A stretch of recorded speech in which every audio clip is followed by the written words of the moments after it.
That was a huge struggle emotionally, physically, mentally, financially, in every part of my life to come back from that. From Mamma Mia, I'm Mia Friedman and you're listening to No Filter, the podcast for people who like to listen. It can be easy to forget that celebrities have to actually work. Sometimes it seems like being famous is just this thing in itself, but that doesn't actually pay your bills, just being famous. Like the rest of us, celebrities have to work if they want to earn money. And Dannii Minogue has been working hard since she was 7 years old. If you're under 40, gather round, I have a story to tell you. Back in the 70s and the 80s, there was a TV show here in Australia called Young Talent Time. And it was on every Saturday night and it featured a core group of young performers who sang and danced every week. From age 7 to age 16, Dannii Minogue, or Danielle Minogue as she was called back then, she was one of them. I loved that show and Danielle was one of my favourites. I wanted nothing more than to be on Young Talent Time. We all did. We all practiced dance numbers in our lounge room.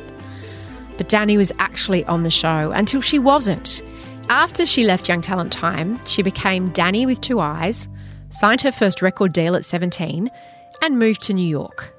By 23, she was married to actor and the son of a former Prime Minister, Julian McMahon. Do you remember him? He was in Nip Tuck. This was a total disaster, this marriage, and in this interview she explains why. And anyone who thinks they have a bad mother-in-law really needs to listen to this because Dannii would like you to hold her beer. By 26, she was divorced from Julian, and 21 years later, Dannii has never stopped working. And something a lot of people don't really understand is how incredibly famous Dannii is in London and Europe. She is massively, massively famous. She had 13 number one dance hits and she's been a reality judge on shows that have been watched by half the population of the country. She's been hounded by paparazzi. She's recorded songs with her sister Kylie. She's had a baby. She split with his father, Maya model Chris Smith. And throughout all of this, Dannii has built a successful brand for herself. She has a clothing label for petite women that sold at Target. And for the last 12 years, she has really perfected the art, and it is an art, as she explains in this interview, of being a reality TV show judge, most recently for Channel 10's new show, The Masked Singer. And she joins me in the Mamma Mia studio to talk about all of it after an impromptu photo opportunity with everyone here at Mamma Mia who got quite excited when she walked in. Here's Dannii Minogue. Girl, you've lived a life. It's been, a lot. You've really lived a life. You're 47 now? Yep. I grew up watching you on YTT, Young Talent Time. I'd like you all to join me in giving a 150% thank you to Danielle Minogue. And you were 7 when you were first on television. Yeah. That it's seems insane. Crazy. Like Ethan's just turned 9 and I can't imagine him doing work like I do. There's no way. But you kind of like, I guess you're born for it, or when you have a great desire to do it, then it just seems normal. Being a celebrity or a child star back then is very different to how it would be now, right? It was a different time and it can be hard to explain that. Yes. I was thinking about it so much the other day because there's a lot that comes with the job. There's good and there's bad. And what are the good and what are the bad? Well, it was different. I got to do what I loved, and that meant straight after school I went straight to rehearsals, and there's no place I'd rather be. On the weekend we worked all day Saturday, and then Sunday was a rest day, and then started all over again. Was the show live on Saturday night? It was, yeah. It was different world, 2-inch tape. Like there was someone there like with the tape recording it, and then it went in an archive, and I don't know if they've even got all of those archives still. I think a lot of stuff got destroyed when they moved out of that building. But yeah, it was live and it was pretty lo-fi, low-key compared to what TV shows are these days. But essentially, I loved standing there and just the lights were pointing towards me and just everything else fell away. And that's all I wanted to do. And fame was different then too, wasn't it? Yeah, there was no paparazzi, there was no social media. It was just you went and did what you did and then you went home and there was nothing else. Were kids jealous at school? I don't remember any of that because I was, a nerd, and I still am a nerd, and I got really good grades and wanted to keep good grades. But once I was getting older, it was a bit of a struggle to keep that up.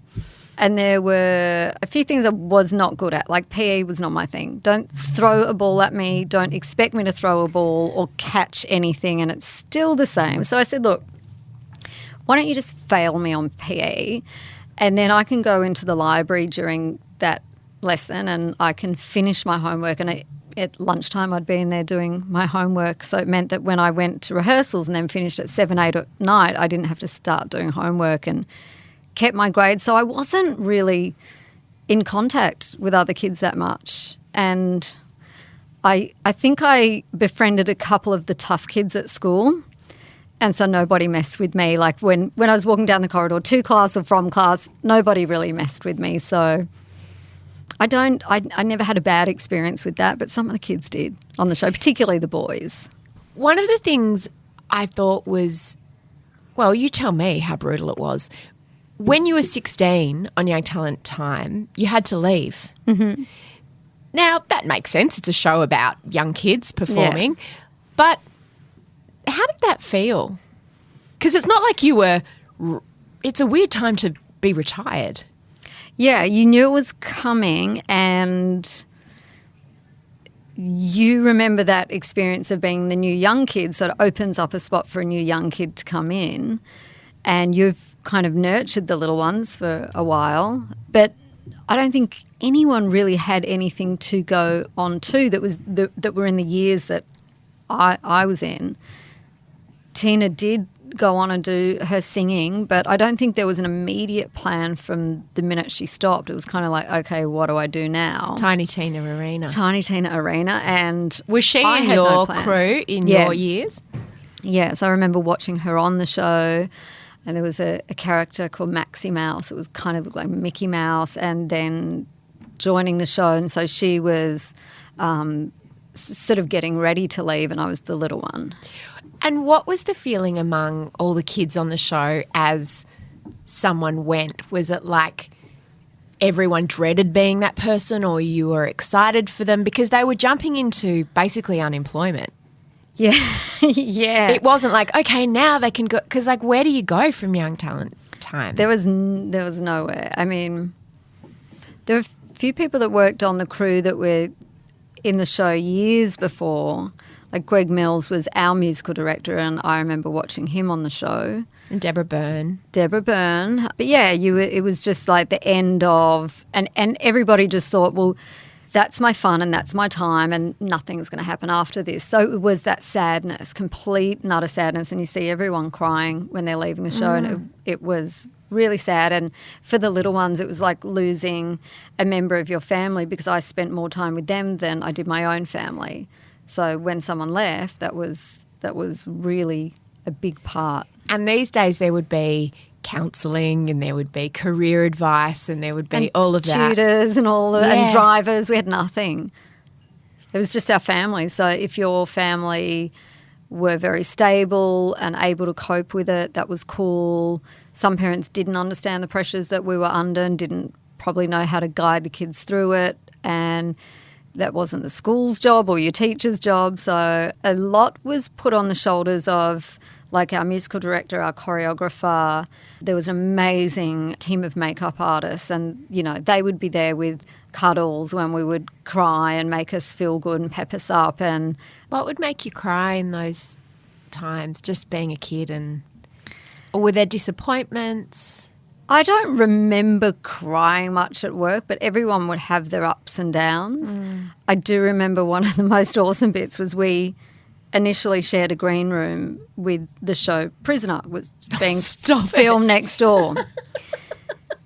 And there were no windows in this room, and they all smoked. Lizzie was there. Hey kids, how you doing? Like, I just remember that, and I used to just sit there and just like, and then we would all pile in like dressed as clowns or something, and then they'd be there in their prison uniforms, and they'd just be in a cloud of cigarette smoke, and that was us at work. So it was so different then. That would never happen. That's almost today. a show in itself, just what went on in that green room. That's hilarious. Yeah, insane. And then we would just walk out a different exit to our studios. I remember towards the end of your time, it might have even been your last show, when Kylie came on and you performed Sisters Are Doing It For Ourselves. So, yeah, it wasn't the last show, but it was near the end. Near the end, yeah. Yeah. When we had the big perms. Yeah, you both had the big Yeah. perms. And I remember feeling sorry for her because you were such a star and she was kind of the slightly geeky older sister. And was I very remember nervous. thinking, gosh, that must be hard. Yeah. And then at the time that you left Young Talent Time, is that when she was starting on Neighbours and your trajectories were kind of going in opposite directions? Yeah, she was starting in Neighbours. Well, she was already on it around that time. And so when her star was rising, how did you process that? From the show, I mean, I guess people saw me disappear, but Michael Gudinski signed me up to Mushroom Records and I went to New York to record an album. So I actually never had that gap and that, what do I do now? Really, at 16 he signed you? Yeah, that happened straight 17 away. I was in New York City on my own recording an album, living at Trump Tower, walking 60 blocks on my own down to the studio because I just loved walking in New York City. And I think, oh my God, if Ethan was to do that, I would have a heart attack. And that's when New York was really dangerous. But I don't know, I loved it and wanted to be immersed in the energy and the culture and art and excitement. Your mum must have been nervous and your dad. Oh God, I guess so. I know, isn't it funny when you look back now and you realise how much our parents kind of stifled their own fears to let us experience the world. But I don't know if I feel that way about my children. A different time. So when we were kids, we lived in a court and we all had our bikes and it was just like go and play on your bikes until mum calls you in for dinner. And wherever all the bikes were, you knew that was the house that all the kids were at. And parents don't do that now. Our you kids don't let the kids out and just go and come back imagine? around, Bye, when Ethan. you can see the sun setting. But so that was really different. So I guess by the time I was 17 and in New York, we'd been running around for ages. So I don't know. Your parents have always seemed to be involved enough in your and Kylie's career, but in just the right way. Like there are so many templates from Kris Jenner to Lindsay Lohan's mum, all these different people where it's just felt enmeshed or no boundaries. But your parents, how did they handle it? Because they seem to handle it so well and continue to handle it so well. From what I understand, your mum still goes on tour sometimes. Tough position to be in. They let us do what we wanted to do. I think that it was very daunting for them. It's like, oh, okay, well, if the girls want to do this, this whole set of circumstances are now going to be part of our life. And, there weren't management teams around when we were that young, and so Dad had to just work it out all on his own, and Mum was there being our driver and complete support. And they were really cool at letting us make our own mistakes and choices and live it on our own, but just be there to guide and help, which I think is really hard because I'm like so hands-on as a mum. But they also, I remember, made some really smart decisions. I was coming up in magazines around that time that you and Kylie were sort of heading into the stratosphere. And I remember when we'd try to buy photos of you guys or when there'd be interviews, it would all be very tightly controlled in terms of the rights. That and was Terry Blamey. KDB. That wasn't Mum and Dad. That was Terry Blamey. So Kylie was managed by him first, and then he took me on as well.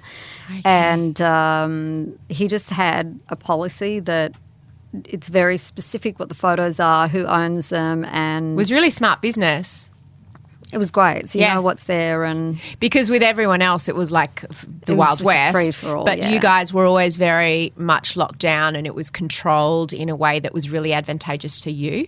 Yeah, and which was frustrating from a media point of view, but totally. I recognised it at the time as being smart from a management point of view. Totally. And I think he had lots of friends in America that were in management and were lawyers, and then he'd been travelling to London with Kylie for a long time, and she was on this wave of Neighbours and PWL pop songs where everyone wanted a piece of what she was doing. So it's like, okay, well, if you want it, then here are the rules that go with it, and if you don't want to deal with that, then don't. Mm-hmm. So it kind of just set it from the beginning, and then I got to have Terry as my manager as well, and sort of was under the same rules. Tell me about your wedding day. It's the perfect script for a soap opera. Yeah, I think he's more romantic than me. Yeah, I think so. Famous good-looking boy meets famous good-looking girl. He went to ring my parents first and asked my dad. And, For permission? Yeah. See, that's old-fashioned. I'm an old-fashioned guy. Oh, my God. It was something that I just wanted to enjoy, but it was quite difficult because there was such a storm around it, and there was the private storm of Julian's mum, and I tried to navigate it as best I could as a 23-year-old. You're only 23. Mm-hmm. How old was Julian? He was not much older than me, and we just had no idea how to handle it, but we're just trying to. You wrote in your autobiography about having a difficult relationship with his mum. There was no relationship. She wouldn't speak to me. I wasn't allowed near her in the house. She said she wasn't coming to the wedding. We paid for everything, set seats aside, and said, you decide up until the last minute. If you want to come, come. If you don't want to come, don't come. Like, I'm not forcing you to. That must have been incredibly hurtful. And she came and I'm like, you won't even be in a room with me, but then you turn up, and it was, yeah, it was wild. On what basis was she so difficult and so incredibly unreasonable about you? Why didn't she like you? You're so likeable. I felt that it was that I wasn't from the same stock as what her son was from. She didn't support her son. I did. I paid for everything, and I worked every day to earn that money to pay for everything. He was a struggling actor. So I was like, if I'm not good enough for your son, but I'm literally doing all the things that you would want somebody to do, but that's okay. I wasn't born, with a silver spoon in my mouth, so I can't change that, and I'm not going to try to change how you feel about me. And I think it must have been incredibly hard for him. It was upsetting for me, but it wasn't hard. I didn't love this woman. I didn't know her. I wasn't. Your parents must have been pissed off. I mean, I would have been. I think it was just difficult. Did it give you second thoughts? So difficult.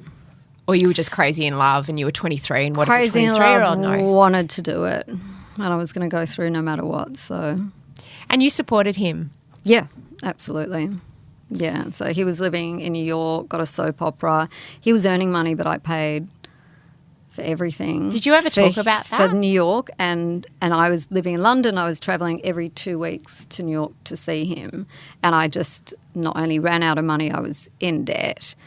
And then the marriage was off. So, when someone is no longer supporting you, but he could absolutely support himself by then. So he was off to other things, and it was what it was. So that was a huge struggle emotionally, physically, mentally, financially, in every part of my life to come back from that. But it was my choice. I went into the marriage. I chose to try and get him started because I thought marriage was a long-term thing. So I'll support you until you really get on your feet, because I've been working for many years in my life, and then we can support each other. Have you stayed in touch? No. Was there ever a time when things were cordial, or was it just like didn't work out, let's go our separate ways? Mm-hmm. Afterwards, you were in debt and you got an offer from Playboy. Mm-hmm. How did that come about? And what was your reaction at I first? don't know. Terry Blamey, the manager that I was talking about before, said, here's this offer. Australian Playboy would like you to do this shoot. Do you want to do it? I said, what is the offer? And I wanted to do it, and I knew it would get me out of the mess that I'd gotten myself into. Because the money was good? Yeah. And I'd have complete control of it and do exactly what I wanted to do. And my dad just begged me not to do it, and really upset him and said, please don't do this. Once you do it, it's there forever. You can never take that away. And I'm like, that's good advice, Dad. Like, it's very sensible, but I'm not going to ask my family for money. Julian, I've asked him and he will not help me at all, and I have bills to pay. And so this is what I'm going to do. But thanks. It is actually good advice, but I can't do that. And I still feel good about that decision. I still feel really good that I didn't ask my family for money, because I felt like I'd put them through enough just with the wedding, with Lady McMahon, with everything, and then them seeing me completely physically fall apart. I don't need to ask for one more thing on top of that. The photo shoot was a very enjoyable experience. It was just awesome. How do you prepare for a Playboy shoot? It was just fun. It was so low-key. We just got in a car and drove out into the Nevada desert. There was no one there. It wasn't like you had to, like, lock down this set or anything. Do you have to navigate, like, how much you'll show, in what, you know, I'll show boob, Yeah. I'll show bottom. Do you have to negotiate all of that? And were there some things that you went, nah, that's my line? Oh, yeah, I just wanted it to be beautiful. I'm like, the body is beautiful and I'm happy to show my body, but it's not going to be overly revealing. And I just want them to be happy, beautiful shots, which I still to this day think they are. There's a girl who's really happy within herself, and I think it was my just like, oh my God, I can see a light at the end of the tunnel, and I can see myself getting out of this absolutely dark mess, you know. So it meant everything to me. And so the chapter in my autobiography was Saved by the Bunny. And it was. And I think that magazine was incredibly helpful to a lot of people that worked on it, whether they're the women being photographed in it or working on the magazine or whatever. It was provided so many incredible jobs. And I think that the women were in the power seat of what they wanted to do, and that was way ahead of its time. Did you get your boobs done before or after? After. How did you feel on the day of the shoot and sort of leading up to it? I felt great.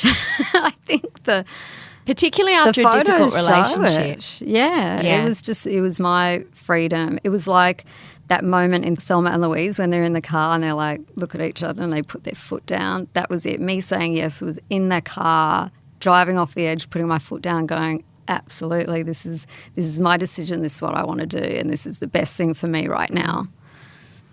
Why did you get your boobs done if you felt so good about your body? What was that about? I got them done quite a bit later.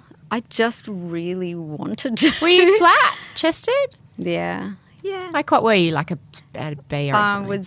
I'd be pushing it. Because you're so tiny. A cup. Yeah, right. I really wanted to get them done. I've always been quite hippie, so I felt like it kind of balanced out my body.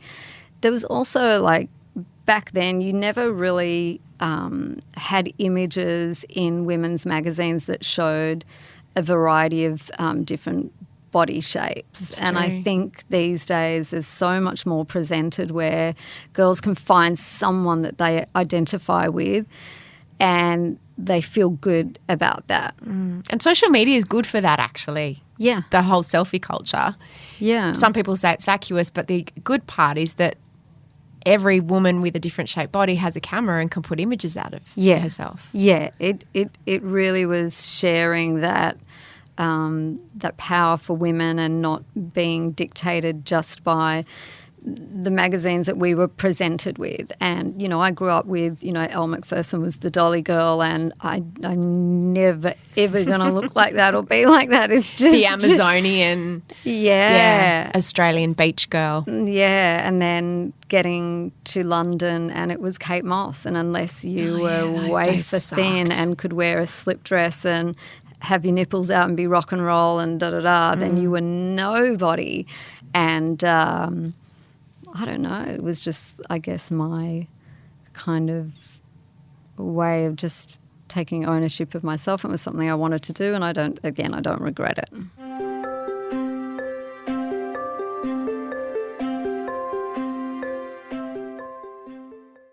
When you were in London, yes, your career was in London. So I remember for many years, well, even still now, London was kind of your home, right?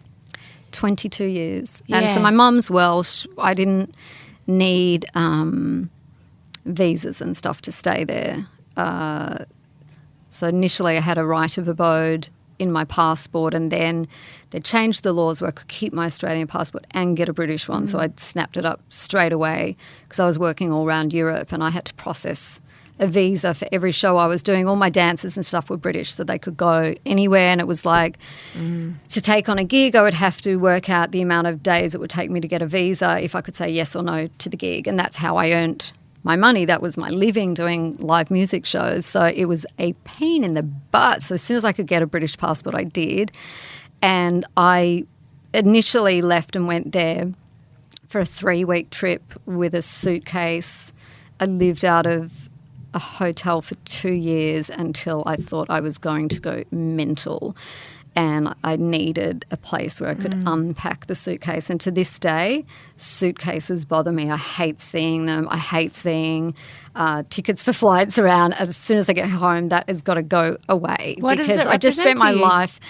I just spent my life on a plane, getting on or off or into a hotel, out of a hotel, packing, and I had no foundation. And so coming from being in Australia, having such a great solid family base, like foundation's always been my thing. It's like just being wishy-washy and like that's not me. I don't know what that is. So I actually thought, well, I probably am going to stay a little bit longer. I still didn't think it was going to be a lot longer, and I think I took on an apartment for 3 months just to be able to unpack.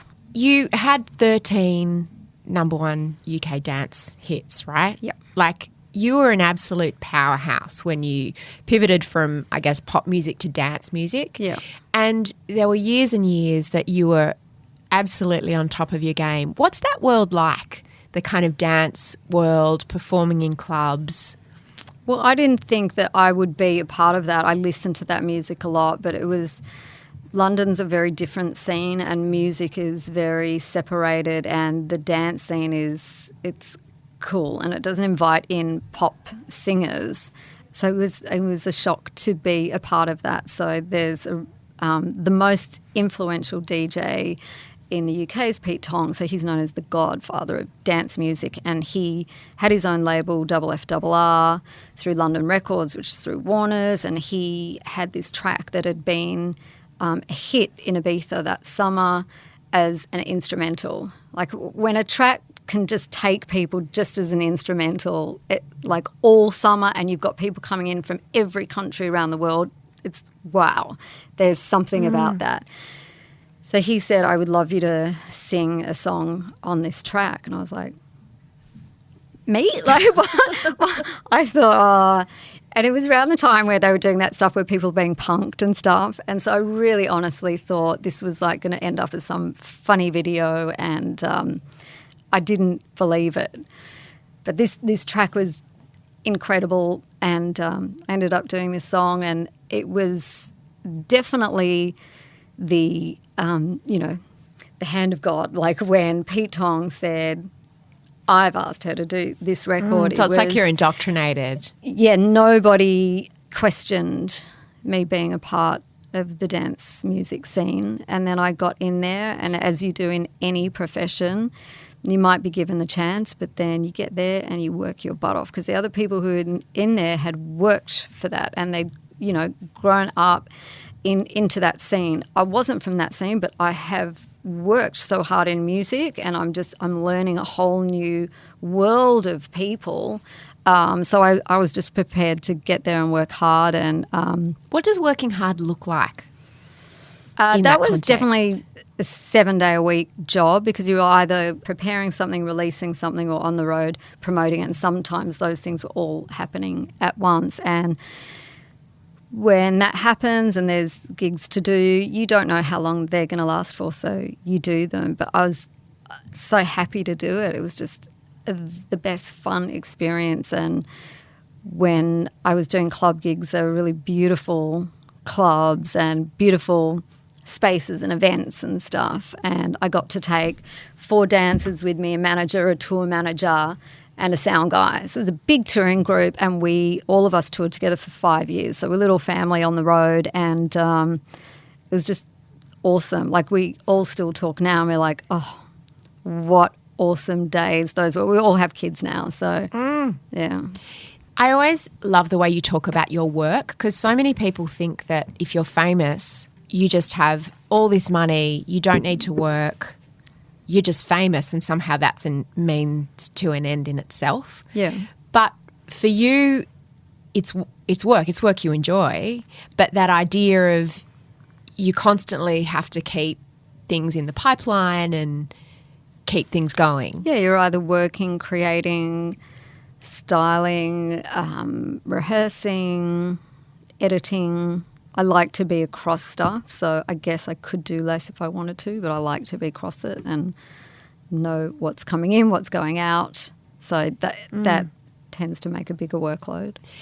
The move from performing to judging in reality shows, how did that happen?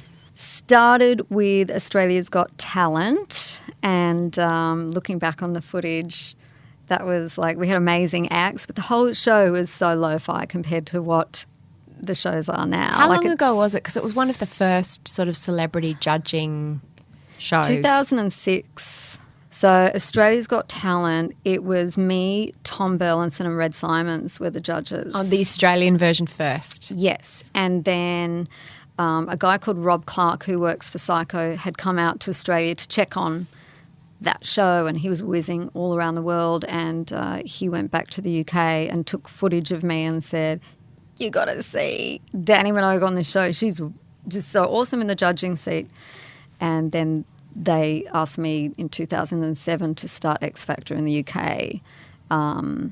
So, yeah, it happened really, really fast. And I had awesome people teaching me here in Australia how to do that job really well, so well that you can enjoy it.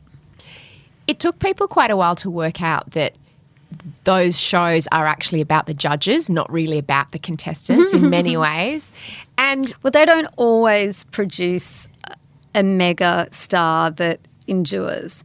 So some years it's just a year of that show, and then whether it's, Bachelor or Dancing with the Stars or, I'm a Celeb, Get Me Out of Here or X Factor or whatever, it's every few years there's that breakout star. Yes. A Guy Sebastian. Yeah, and, they're real stars that probably would have happened anyway, but sort of with that little lift into being seen by people really made it happen for them. What sort of advice or instruction was given to you that first time about what makes a good judge? It has to be entertaining, because sometimes it is about the judges. There was no nastiness when I learnt to do that job in Australia. That show's not about that, but it has to be entertaining, and there's certain techniques of what's going to edit down properly and work. So you've got to sort of be able to edit yourself. By the time I had gone to X Factor, even though I was learning a slight twist on it, and it's a different job and a much different environment. In the UK? Yeah, because X Factor there, as opposed to X Factor here, is very different. In what way? It's just a juggernaut in the UK. It's massive, and everyone's just a tiny part of it, and nobody ever knows what's going on. So I kind of knew what I needed to do, and they recognised when I sat in the seat that they had to teach me about, because this was just with a singing competition, what bits of information they wanted me to give. And then the mentoring thing I sort of took on my own and created it because I did it differently from everyone else. And then when did Sharon Osbourne become a judge? Because that was just awful. One particular case when I was working in England and I was working with this girl that was younger than me, very, very beautiful young girl, and she was very popular. And she was really, really having a go at me, that I was jealous because she was on the show, that she was younger than me, prettier than me. And I'm like, I don't work that way. And so it really got me crazy because I didn't like her, but not for those reasons. She was the main crew from the beginning of that show in the UK, and that was the original show. And I loved her on it, and I loved watching the Osbournes on MTV, and I was just in awe of her walking onto the show. How much of it was her trying to...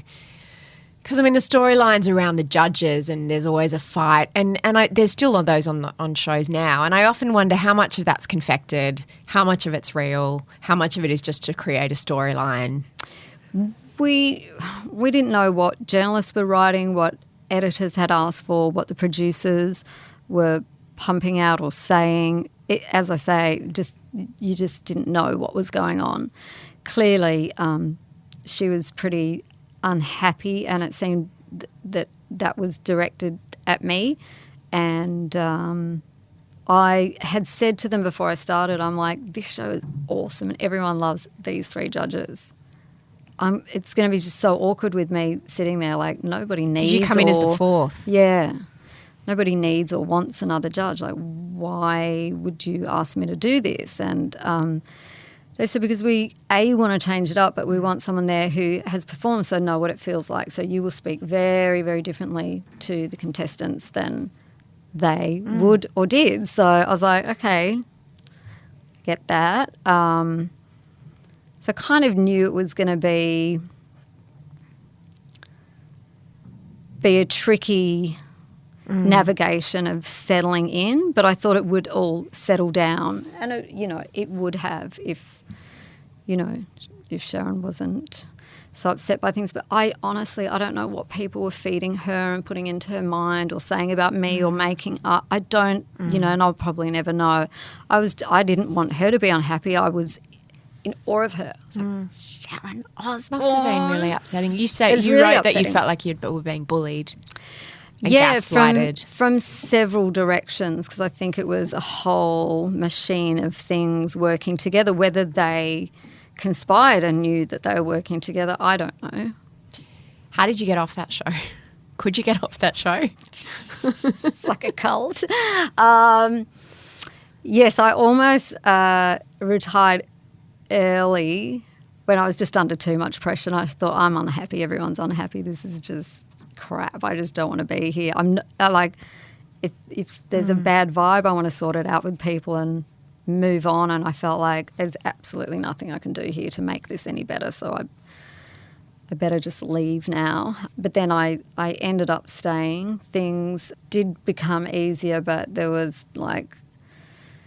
a lot of conversations that took place with management, and it's easy if someone says, just forget about it, just go to work and just let it just roll off you. And it just wasn't, it wasn't like that. It wasn't that easy.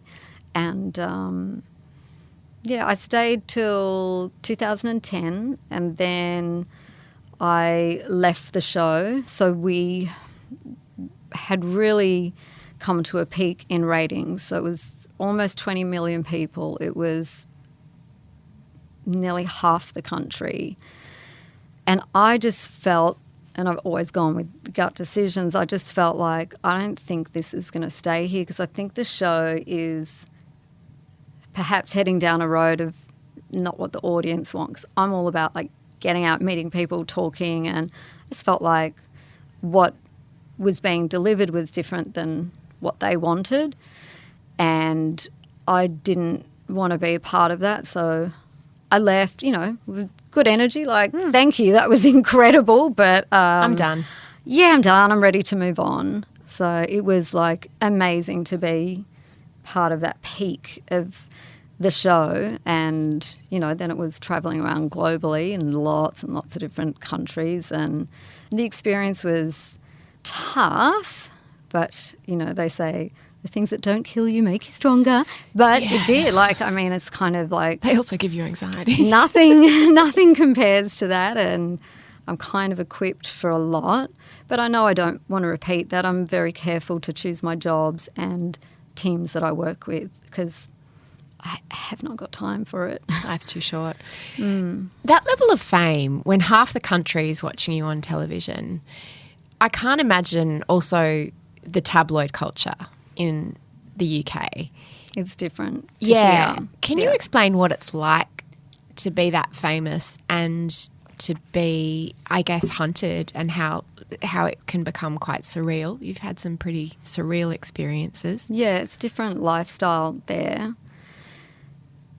Very much on guard and being chased and hunted, with a price tag on your head is just awful. The worst experience, when I was so frightened, was leaving somewhere at night, getting in my car. I had a very small SLK, so it's a 2-seater. And I got in my car and there was a pack of paparazzi, and they all were laying down on my bonnet around like this and on top, and it's pitch black, and they're all doing flashes, and I could see nothing but white spots. I couldn't drive away, because if I drive over their foot, they say, you've hurt us, and then I'll be taken to court. I could do nothing but just sit there, and I was just going like this, please stop. And then I knew even once they stop, I couldn't drive off straight away, because I might kill someone. There might be a cyclist on the road. Cyclists there do not wear helmets, do not have to wear helmets. Most of them don't have lights on, and they don't have any reflective vests or anything. Like, it's super scary driving in London once it starts to get dark. And that was the scariest time that I ever had. And I just thought, this is horrible, and this is before social media. So nowadays, had someone been walking past with a phone with a camera in it and filmed them going, this is disgusting, and uploaded it, but nothing ever happened. So is it different now? I didn't have a phone or anything with me. I couldn't film what it was like. No, I would love to film from inside the car what was going on. So now that they're accountable for their behaviour, it's a different world. Is it a double-edged sword, though, because they're accountable for their behaviour, but also everybody's a paparazzi because everybody's got a camera in their hand? What's that like? Do you find people surreptitiously taking photos of you in public? Yes, that happens. Or in airports? They're either taking pictures or they'll be staring. I find sometimes too, when I see someone really famous and you feel like you know them because you've seen them on TV so much, and sort of, I'm trying not to stare, but it's like a moth to a flame. All you can do is stare, and, so it feels just as weird if someone just pulls out their camera and takes a photo and walks off, or someone's like just staring at you for 20 minutes. Like, what's worse? What's weirder? Like, yeah, I mean, you're famous, you're outside, that happens. But the lengths that some of the paparazzi go to or have, gone to is incredibly scary. And then I remember when Princess Diana died, and I was coming home from a gig that night. I was working up near Manchester. It was a late night gig, travelling down in the bus with the dancers, and we had the radio on. And it was like, this has happened to Princess Diana. And I just thought, we cannot be hearing that right. And I got home, and my brother was in Australia working for Channel 9 News. And I called him, it was a daytime in Australia, and I said, oh my God, is it real? I'm sitting in my apartment, I've turned the TV on, it looks like it's real, but what is going on? And the main thing that was coming out that night was, a pack of paparazzi around the car. Which you could relate and in to. the tunnel up to all sorts. And, I was like, there's nothing that they won't do. So that really saddened me. It's like, what has to happen before people stop it, are accountable for this kind of behaviour. Like, you once had a reporter ask you if you had AIDS or say that they were going to publish a story. Yeah, no, it would have been okay if they'd asked me. They said, we are printing tomorrow because we have on good authority that you have AIDS. What? Where does Delivered in a bunch of flowers. in an actual what in do you an mean? actual bunch of flowers, there was a letter. I got home and at the security desk they said, there's a bunch of flowers here for you. And I thought, not my birthday. Nothing's happening. Like, I don't even know who these would be from. I was like, okay, I'll open the letter. And it was and I still have that letter. What did you do? I didn't know what to do. It was like, so this is happening. It wasn't like it might. It was like, this is going to happen and here's our number.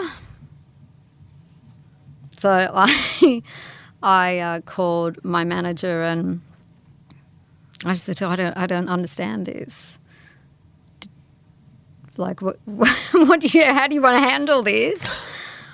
I don't know what to do. And she said, well, let me call them. And she called them and said, this is not fact, so you better not run it. And they said, oh, no, it definitely is. We're on good authority. And she said, well, better than the person that you're talking about. And they said, oh, yes, no, we are absolutely sure. And she said, well, it's not a fact. You can't run this. And they said, we are running it. It's like the time was ticking down to when it was going to print. And again, before social media, no right of reply. Like once that was going to be printed, it was going to be multiplied around the world within the next 24 hours.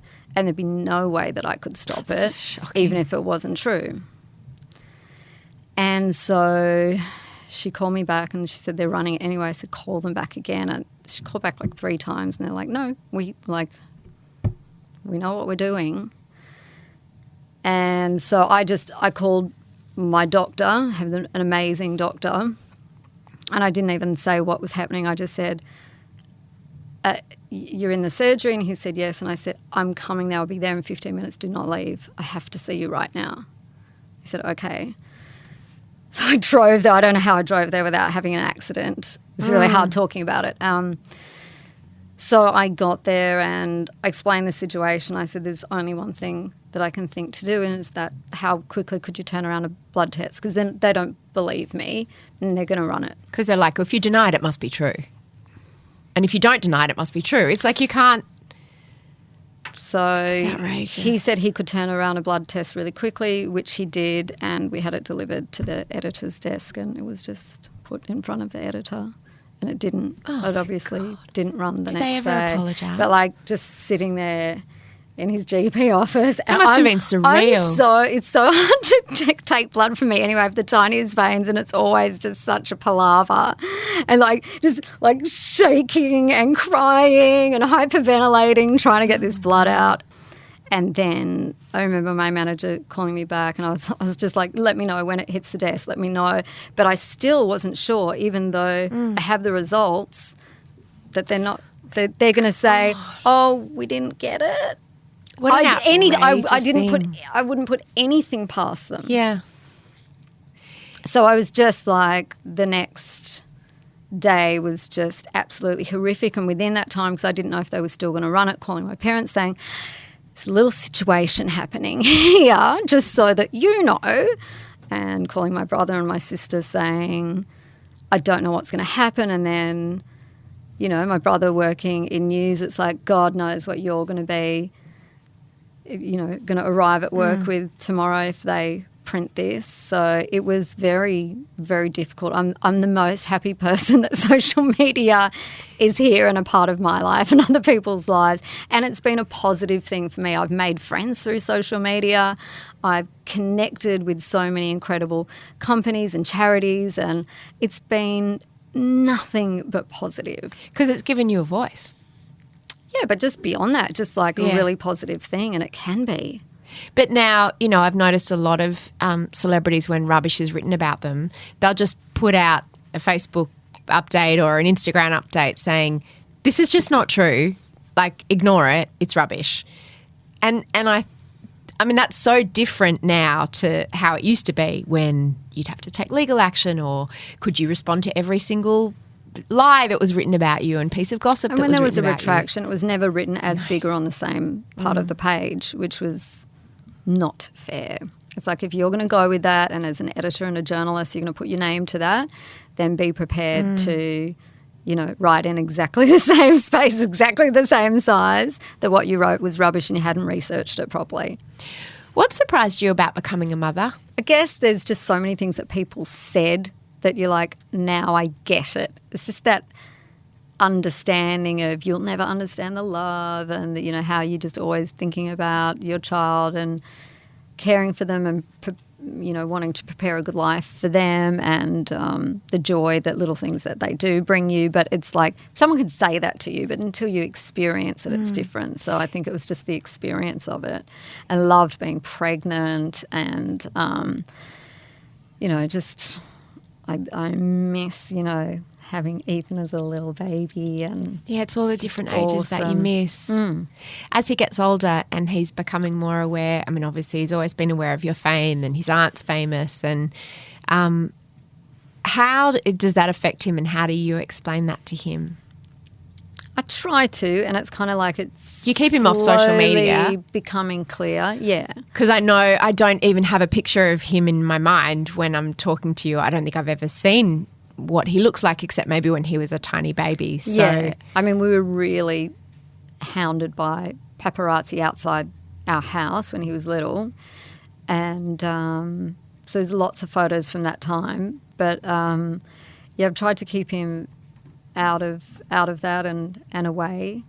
There's an agreement that you can have with British press that if, as parents, you don't publish any pictures of that child, they legally have to pixelate the face of that child until, I'm trying to remember what age, maybe, I don't know if it's 13 or 16. Australia, we don't have that law, but even just to protect him in the UK, Chris and I signed a legal document, and we delivered that to all the editors in London to say we really were doing our best to keep him away from this. So they have to pixelate the pictures. So if you see magazines there, it's very different than when you see them here. I didn't know why. So, and your part of the deal is that you don't publish photos of him? Yes.